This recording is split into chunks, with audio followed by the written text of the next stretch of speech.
या भयंकर आजाराने ग्रस्त असणाऱ्या आपल्या मुलाचा, नचिकेतचा अतिशय धीराने सांभाळ करणाऱ्या, त्याच्यात चांगल्या सुधारणा घडवून आणणाऱ्या व आपल्या मुलासोबत अशा आजाराने पीडित असलेल्या बाकीच्या रुग्णांसाठी देखील मेहनत घेणाऱ्या सौ वैशाली सुभेश पटवर्धन.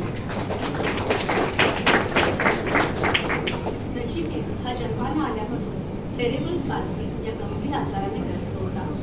त्याच्या मेंदूकडून कुठल्याही प्रकारे संदेशवहन होत नव्हते. त्यामुळे शरीराने तो अक्षरशः एखाद्या कणकेच्या गोळ्याप्रमाणे होता. पण अशा परिस्थितीत खचून न जाता सौ वैशाली व त्यांच्या कुटुंबियांनी तब्बल 22 वर्ष सायंटिस्ट डॉक्टर राजुल वासा मुंबई यांची वासा कन्सेप्ट ही उपचार पद्धती नेटाने चालू ठेवत तो स्वतःच्या सर्व गोष्टी स्वतः करू शकेल एवढी सुधारणा घडवली.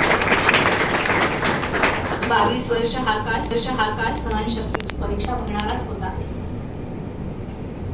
पण नियतीच्या मनात काही वेगळंच होतं. दुर्दैवाने आज नचिकेत आपल्यात नाही. पण खचून न जाता सौ वैशाली यांनी डॉक्टर राजुल वासा यांची वासा कन्सेप्ट ही उपचार पद्धती अशा मेंदूबाधित रुग्णांपर्यंत पोहोचवण्याची आपली धडपड अजूनही चालूच ठेवली आहे. खरंच त्यांच्या जिद्दीला सलाम. मी सौ राधिका भिडे यांना विनंती करते की त्यांनी सौ वैशाली यांचा सत्कार करावा.